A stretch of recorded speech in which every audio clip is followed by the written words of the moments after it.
pag-usapan natin ngayon mga ka-clear ang pag-recant ni Gutesa patungkol sa kanyang di umano alam na mga kwento tungkol sa maleta. Ito'y binawi niya na. Pero maliban dyan, mayroon pang mga iba na gumawa ng mga affidavits na nagpapatunay na balak silang suhulan ni Atty. Maligod. So, pakinggan muna natin to. Bigyan natin ng konteksto para mas maintindihan po natin. So, dito tayo mag-start sa kwento ni Gutesa nung naglakas loob na po siya na magpakita. Gumawa na po siya ng salaysay at sa isang video sinabi niya kung paano ito nangyari.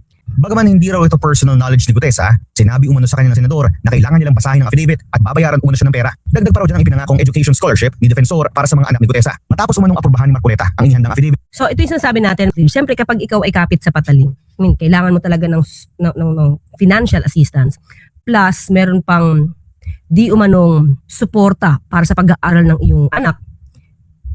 Yung iba talaga na siguro talagang wala mapagkukuhanan at itong pinakamadaling gawin para masustentuhan ng iyong pamilya ay ginrab ni Mr. Gutesa. Pero sabi nga natin, maraming paraan para ikaw ay kumita. Yes, pero syempre kailangan mong paghirapan yung pagkikitaan mo. Mas madali kasing kumita pag illegal yung gagawin mo.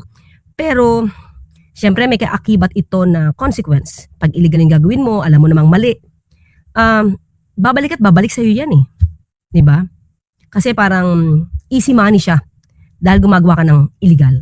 Siguro dahil napakalaki ng inoffer. Napakalaki ng inoffer, millions, plus scholarship pa ng kanyang anak, siya ay narahuyo, na-entice, nainggan niya, na umoo. At ito naman yung affidavit niya ay nabasa na natin ng isang araw. Pero sabi ko, syempre, kung kailangang makita kung sino ang mastermind dito, dapat siguraduhin pa rin na yung statement nitong si Gutesa ay naaral mabuti. Kumbaga, naimbestigahan ng mabuti. Kasi kung dati ay nakagawa siya ng kwento na gawa-gawa, pumayag siya. So kailangan din malaman natin kung ang kinukwento niya ngayon ay totoo na. Siyempre kahit pa paano mga ka-clear, meron itong bahid, di ba? Kung ang hirap ng paniwalaan kung ikaw ay nagbabago ng statement. Ipinag-uros daw ni Marcoleta na agad itong ipanotaryo at dumalo sa Senate hearing kinabukasan. Isinalaysay ni Gutesa sa kanyang affidavit ang naging pagpunta niya. Yan, ito mga ka-clear. Nabunyag na ito, na nakita talagang pumunta itong si Gutesa sa kwarto ni Senator Marcoleta. Okay, pakita ko lang sa inyo ha. Kasi syempre, itong si Gutesa kasi, bigla kasi itong naging witness, naging resource person nung walang alam yung miyembro ng Blue Ribbon Committee at the time. So syempre, tingin ko, tinignahan ni Senator Lacson kung paano nakarating itong taong ito sa Senado dahil biglang sumulpot. So doon niya nakita, mga ka-clear, at alam naman na natin ito, kung kung paano, dito kinuwento ni Senator Lacson kung paano nakita through CCTV na unang pumunta si Gutesa sa kwarto nga ni Senator Marcoleta. Ito yung proof mga ka-clear. Kaya hindi na ito naikaila. At tingin ko isa ito sa nagpa-trigger no, ng aalitan or let's say ng hindi pagkakaunawaan ni Senator Lacson at saka ni Senator Marcoleta. Ayan. Lacson to ask Marcoleta's help in finding his surprise witness. That's October 29, 2025. Okay, dito, Senator Rodante Marcoleta's surprise witness at the flood control probe or Gutesa could not be found at his registered home address.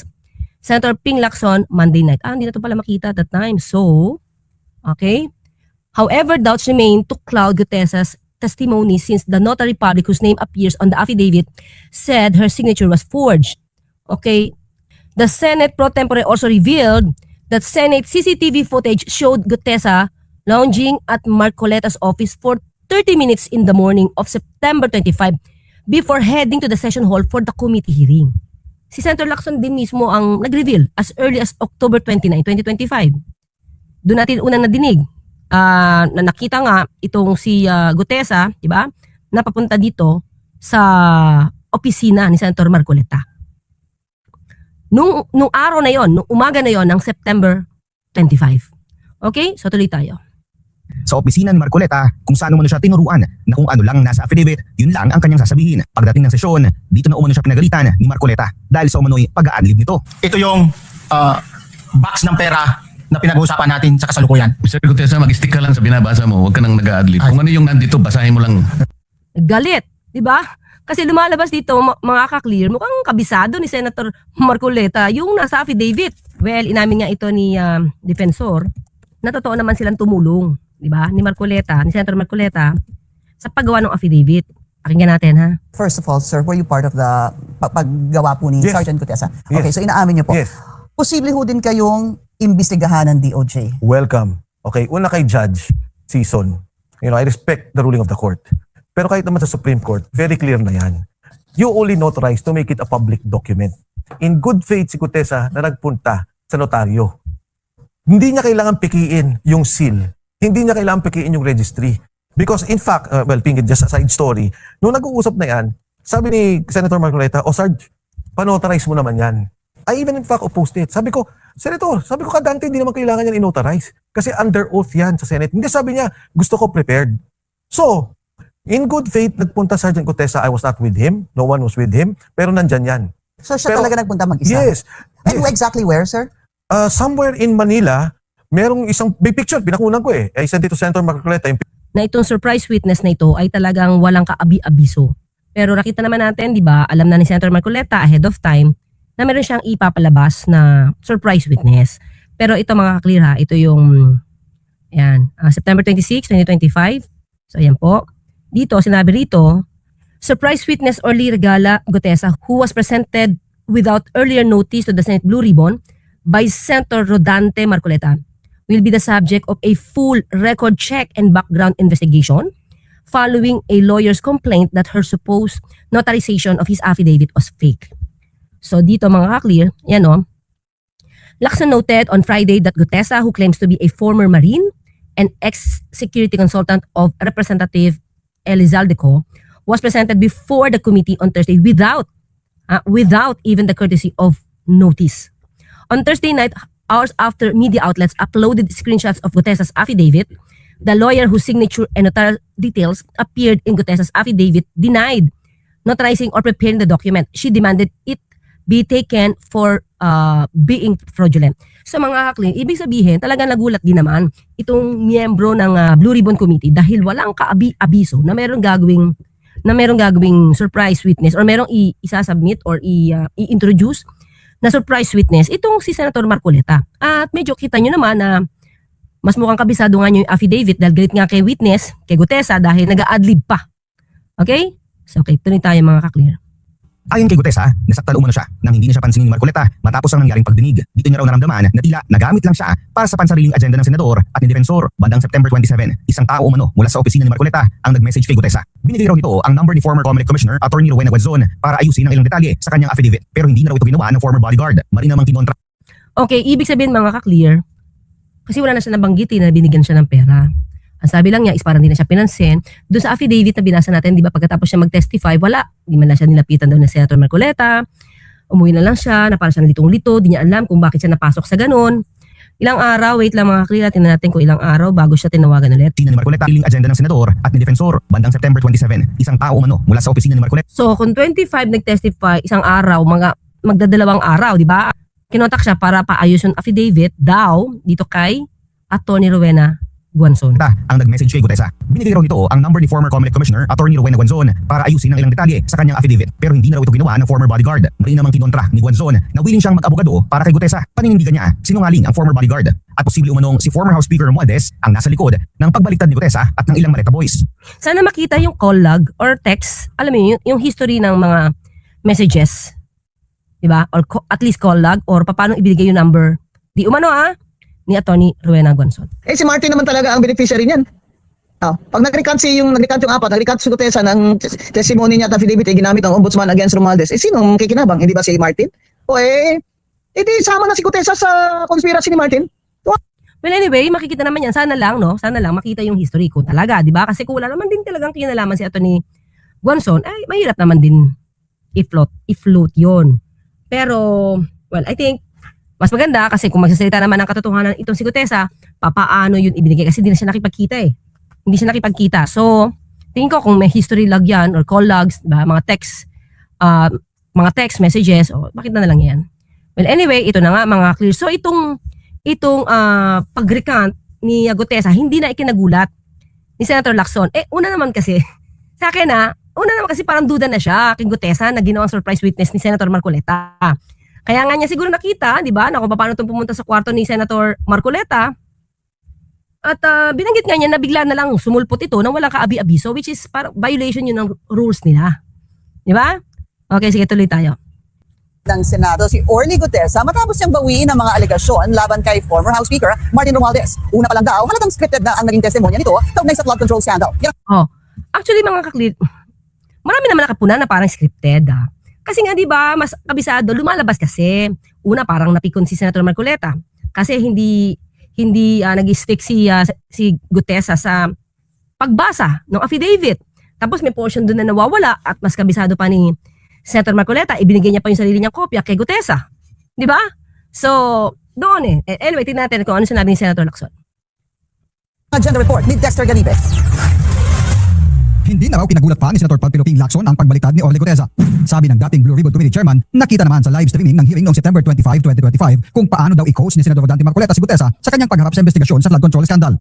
Mapapansin daw sa pagharap ni Gutesa noon kapag nag-a-adlib siya at hindi sinusunod ang nakalagay sa nakasulat sa sinumpaang salaysay ay pinupuna siya ni Senador Marcoleta. Dagdag pa ni Lacson na naging one dime a dozen o pangkaraniwan na ngayon ang pagbaliktad ng mga testimonya ng mga tinaguriang Maleta Boys. Inahalin tulad pa ni Lacson ang katagang lagaring hapon na lingwahean niya ng mga mandurugas na doble kita o 40-40 vision. Binanggit din ni Lacson ang Senate CCTV record. Ako, ang ibig sabihin nito, kumita siya sa kabilang partido, tapos kikita pa siya sa kabilang partido. Kaya yun yung tawag na lagaring hapon. Pero ang tanong natin, nakatanggap kaya siya? Kasi nung pagka-testify niya, sabi, di ba, hindi na siya pinansin. Kaya feeling niya, nagamit lang siya. Di ba? Tapos, nagtago na siya dahil natakot na siya, dahil hindi na siya nagpapakita. Tingin natin tinawagan siya para makipag-meet di umano kay Atty. Gonzon para maayos yung affidavit, tapos hindi siya nagpakita. So, pwede, on that part, na meron na siyang maramdamang takot kasi ayaw niya na magpakita dahil parang siguro hindi na siya naniniwala sa pangako dahil feeling niya, after siyang mag-testify, nagamit lang siya.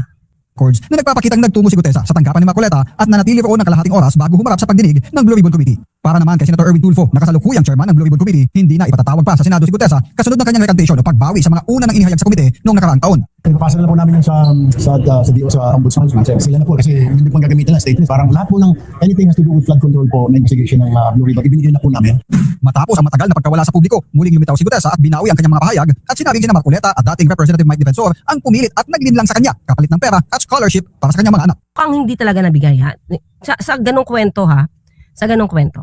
At maliban dyan mga ka-clear, meron pa. So meron pa mga nagpatotoo na sinabi ni Gutesa. Pakinggan natin ito. Sinumpa ang salaysay ng higit 20 security aid ni dating Congressman Zaldico. Kabilang sa kanilang mga isiniwalat ang panunuhol umano ni Atty. Levito Baligod. Ang detalye sa exclusive agenda report ni Isaiah Mirafuentes. Aabot umano sa mahigit 100 ang mga security aid ni former Representative Zaldico. May 18 mula sa kanila ang nagsabing nag-deliver umano sila ng mali-maletang pera sa ilang politiko, kabilang na kay former House Speaker Martin Romualdez at PBBM. Pero nabawasan na sila matapos bawiin ang 4 ang kanilang mga pahayag. Idagdag pa rito si Orly Gutesa na dati ring Marines. Eksklusibong nakuha ng Billionario News Channel ang 25 sinumpaang salaysay ng iba pang former security aid at drivers ni Zaldico. Kabilang ito sa mga sinumite ng kampo ni former Speaker Romualdez sa Office of the Ombudsman. Ayon sa kampo ni Romualdez, nakuha rin nila ang mga kopya mula mismo sa mga abogado ng mga ex-aid and drivers. Lahat sila iisa ang salaysay na base sa kanilang karanasan at kaalaman, wala silang nakita na nagatid ng mga maletang may pera sa sinumang mga opisyal, kabilang na sa ilang senador, kongresista o maging kay PBBM. Pabubunyag naman ng 15 mula sa kanila, nilapitan at hinikayat umano sila ni Atty. Levito Baligod para raw sumama sa 18 maleta boys, kapalit ng pera at iba pang benepisyo. Hindi naman idinitalye kung magkano ang halaga. Kasama rin daw ni Baligod ang ilan pang nagngangalang Rosbert Wopan, Benny Bulontate, Johnny Buduan at si Tube. Nabase sa pagsaliksik ng BNC, miyembro rin ng umano'y Maleta Boys. Ayon pa sa mga dating aid drivers ni Ko, hindi rin daw sila tinakot o binayaran para gawin ang kanilang salaysay. Ayon pa sa informant ng BNC, may naghahanap umano mula sa Ombudsman at kampo ni Romualdez sa lahat ng mga naging security aid at drivers ng puganting si Zaldico. Kinukuha pa ng Billionario News Channel ang panig ni Atty. Baligod kaugnay rito. Para sa agenda, Isaiah Mirafuentes. Well anyway, sabi ko naman even before at si Atty. Baligod naman nag-amin na siya yung nagsusuporta dito sa 18 Maleta Boys. Dahil nga walang trabaho, kaya lang sabi natin, kung walang trabaho yan, tapos yan ang ipapangako mo, gagawin talaga niyan. Yung pwede mong iutos. Diba? Hanapin ko lang dito mga kakli yung pag-amin niya. Yung sinasabi nilang prinumesahan sila, parang hindi na sila pwede, kailangan magtrabaho for the next 2 years is an exaggeration. No? What I actually told everybody, not only the 4, but to the rule 18 plus 7 and plus 10, no? Na kung may problema sa pamilya, pwede kaming magtulungan. No? So that is what we did in the past months that we've been together.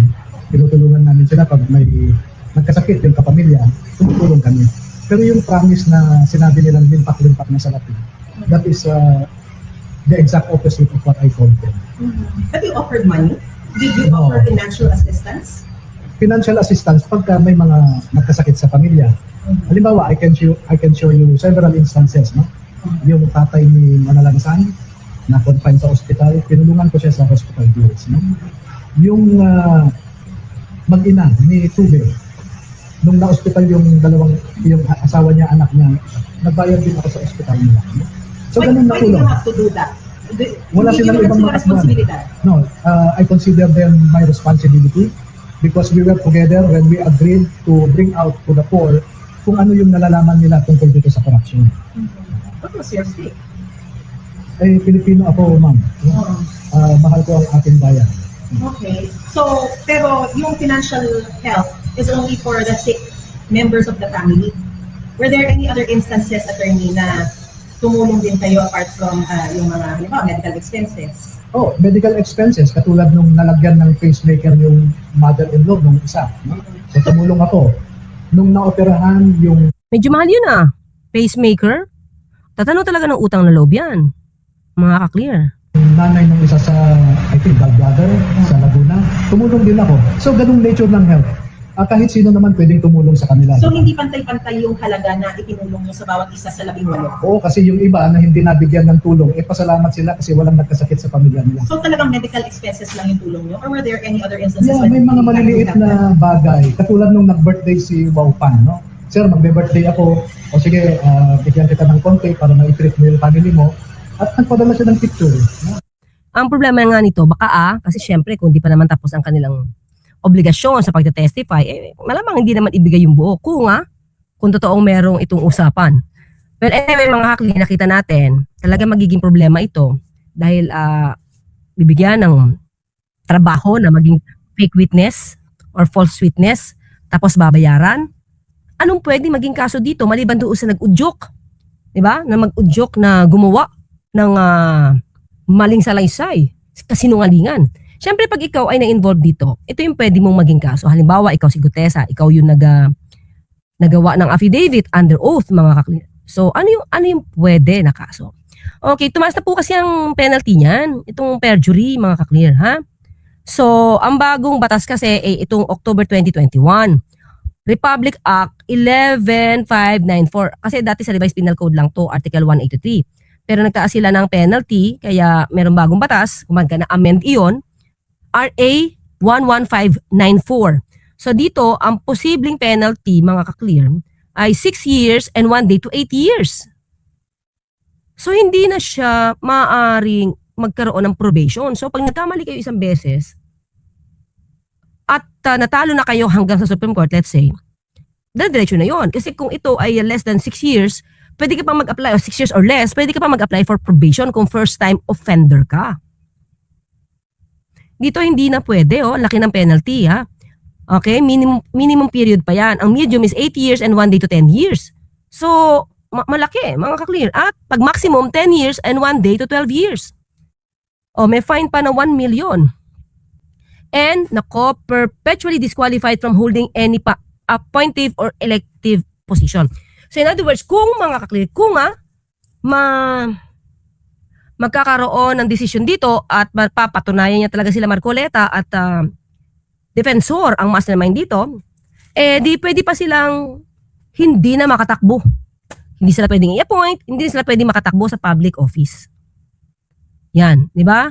So malaki din, ang hindi na pwede, hindi na binibiro-biro ang issue ng perjury.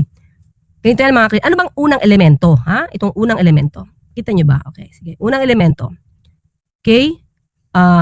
Material matter is defined as the main fact that is the subject of the inquiry or any fact or circumstance which tends to prove the fact or any fact or circumstance which tends to corroborate or strengthen the testimony relative to the subject of inquiry. So, ibig sabihin mga kli, kung yung ang pinasinungalingan nila ay yung pinakamahalaga or let's say material na bagay, material na issue at yun yung pinasinungalingan nila. Hindi pwede yung nagsinungaling ka lang para it doesn't matter kung nagkamali ka dito o sinadya mo magkamali, hindi siya magiging elemento ng perjury. So dapat yung pinasinungalingan mo na fact or kwento ay material doon sa kaso. Let's say plunder. Tinuro mo si A. Yung pala kasinungaling ngayon. Importante ba yon? Material matter ba yun? Of course. Kasi siya yung tinuturo mo na gumawa ng pagnanakaw. Diba? So, this means that not all falsehoods committed under oath may be punishable by perjury. So, dapat yung mga material na bagay lang. Material na bagay na pwedeng makapagpakulong, pwedeng makapagpatanggal ng karapatan ng isang tao sa supposed to be pag-aari niya. Mga tipong ganon. Second element of subscribing the statement or affidavit under oath. So, importante na under oath. Hindi pwedeng sumulat ka lang, tapos hindi mo yan pinanotaryo, hindi siya pasok sa perjury. So, dapat under oath siya. Okay, tapos, ang elemento ng willful and deliberate falsehood. Inuohan mo. Sinang-ayunan mo. Voluntaryo. Eto ngayon, mga ka-clear. Papasok ngayon, itong pag-uusapan natin. Papasok ba ngayon? Kung halimbawang mapuprove, di ba, mapuprove ni Gutesa na ito ay dahil inintais lang siya. Siya ay kinonvince na magkakapera ka dito, yung mga anak mo, pag-aaral namin. Papasok kaya siya sa willful and deliberate falsehood. So isang malaking bagay ito kasi totoo naman na voluntary niyang ginawa. Although meron siyang statement doon mga kaklo na sasabi niyang tinakot siya. Pero kahapon nung sinabi natin, isang araw pala sinabi natin yung kasi yung pananakot, dapat ma-prove mo yan na talagang because of the threat, wala kang magawa kung hindi umuo. Di ba? Pero kung may pagkakataon ka na kaya mong ayawan, hindi siya matatawag na under duress or pinilit. So makukonsider pa rin siya na willful and deliberate. Pero ang tanong ganito, yung pagsusuhol ba ng malaking halaga sa taong medyo kapos sa buhay, na pakiramdam niya yan na yung pwedeng pang sagip sa kanilang pamilya. Diba? Magiging papasok ba siya dito sa willful and deliberate falsehood? Kasi most probably hindi niya intentional. So dapat kasi ang willful ay intentional. So intentional ba niya? Diba? Sa kanya hindi niya intensyon kasi hindi naman siya yung nag-utos eh. Hindi naman siya yung nagsabi na gagawin ko na yan. 'Di ba? In a way na pinilit siya, inintay siya, in-encourage siya, nagawin mo to, bibigyan ka namin ng pera at anak mo magkakaroon ng scholarship. So, 'di ba? At saka deliberate, 'di ba? Means it was meditated, no? Pinag-isipan mabuti. Pero kasi may kaakibat na pera. Okay. Ang tanong ngayon, yung bang panunuhol sa'yo, mas magiging aggravating circumstance ba siya kasi ginawa mo siya because of the pera? Or makakapag-mitigate ng iyong kaso, makakapag-mitigate ng iyong liability dahil hirap na hirap ka at kailangan mo yung pera. Di ba? So, tingnan natin ha. Pwede siyang mas tumaas yung kanyang penalty dahil makukonsider siya na aggravating circumstance. So anyway, pag ito mga fake news, ang lagi nakikita lalo na kapag dinadamay ang Pangulo ay talagang destabilization to. Ito ay planado na destabilization na noong pa nila talagang gustong mangyari. Kaya lang, syempre yung katotohanan, lalabas naman yan eh. Diba?